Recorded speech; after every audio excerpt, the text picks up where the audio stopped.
joining us today. I'm so glad that you're with us.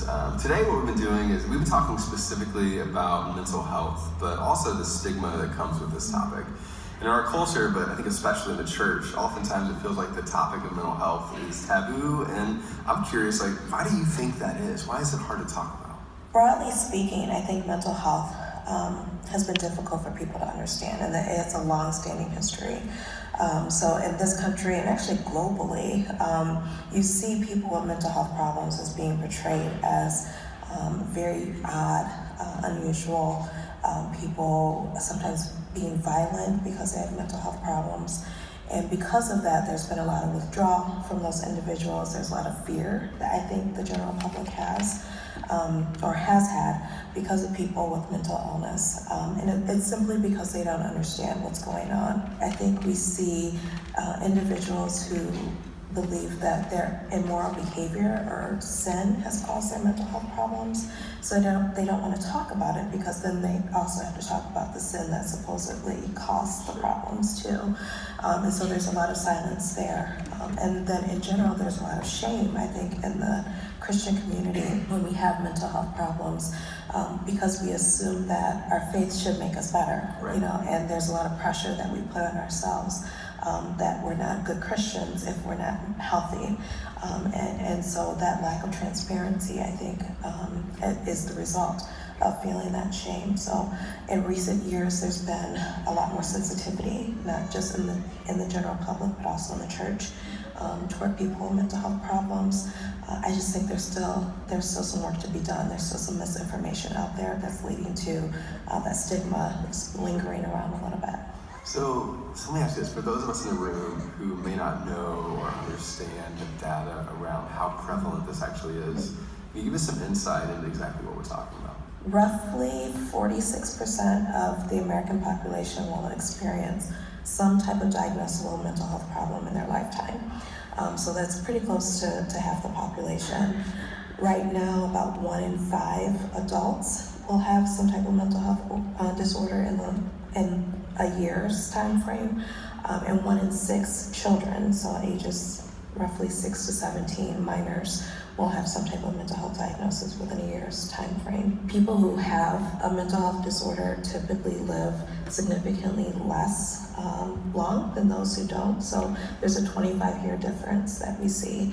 And for people who have mental health problems, they shorten their lifespan. A lot of that is because of the chronic medical conditions that often come along with having a mental health disorder, a severe mental health disorder. We also see that anxiety accounts for about 20% of the diagnosis that we assign, with depression not being too far from that.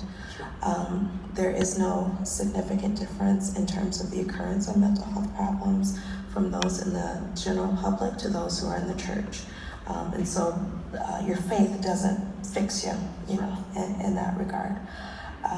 And then suicide unfortunately has increased significantly, about 33%, from 1999 to 2017, which is when the CDC did their last publication on it. And suicide is the second leading cause of death for people ages 10 to 34. It's the fourth leading cause of death for people ages 34 to 54. And in the state of Michigan, someone dies by suicide every 7 hours. So when I hear these statistics, it feels like, especially suicide is increasing, but a lot of them seem like they are as well. Why do you think that is? Why are these rates increasing over time in the way that we're talking about it? Well, part of it is professionally, I can speculate to this. We have come up with more sensitive ways of measuring for mental health issues and symptoms, and so our diagnostic tools have become more advanced in that regard. I think there's a lot of pressure as well, from teenagers and adults are experiencing that has increased over the years. Pressure to be perfect, pressure to be successful, pressure to be fill in the blank, right? And that pressure, leads to anxiety. It also leads to a sense of wanting to escape, right? I don't want to be here. Helplessness and hopelessness tend to be predictors of suicide. And so when you have the withdrawal of the general population from the church, right? That's a part of it as well. They're not getting those gospel messages of hope. and now they're getting messages of negativity, of, through the media, you see all of the destruction in the world and all the bad things that are happening, and there's nothing to counter that. There's nothing positive to counter that. And so despair can set in and lead to wanting to take your life because of the things that are going on, or even short of wanting to take your life, anxiety and depression increase because of all the things that you're exposed to. I think of the parents in the room who have teenagers in particular, right? And you said, like, especially that number has increased. Mm-hmm. How would you talk to a parent about that and having that conversation? Because I think that probably some parents would go, well, I don't even know that I would want to plant that seed, or I don't even know that we would even want to talk about depression like that. What would you say to them? Right. You're not planting the seed, right? It's a myth that if we talk about it, then somehow the person's going to do it, right? So I think when we don't talk about it, then the people are going to do it because they feel like nobody cares, right? And so asking the question gives the person permission to say, yes, I'm hurting. This is what's going on with me. I'm terrified because I'm thinking about taking my life. That's not a comforting thought, right? That's a terrifying thought. And so I would encourage parents or spouses or whoever to say, I've noticed these things about you. I've noticed you don't seem as happy. I've noticed that you're more withdrawn. I've noticed that you're more irritable, and I want to understand what's going on with you. Can we talk about how you're feeling? And in that conversation, you can ask, have you had thoughts about hurting yourself? I know that's scary, and we don't want to bring that up, but it's so important to go there with your child or with your loved one to make sure that they're feeling safe. So even in just what you were describing with the numbers and the statistics that you were giving, it feels like there's almost a spectrum, or there's kind of a range of people that are kind of walking this journey and what that looks like. So I think my question is, what would you say to the person who's going, I might be somewhere in that spectrum, but I'm not exactly sure where. What's my first step to take right now?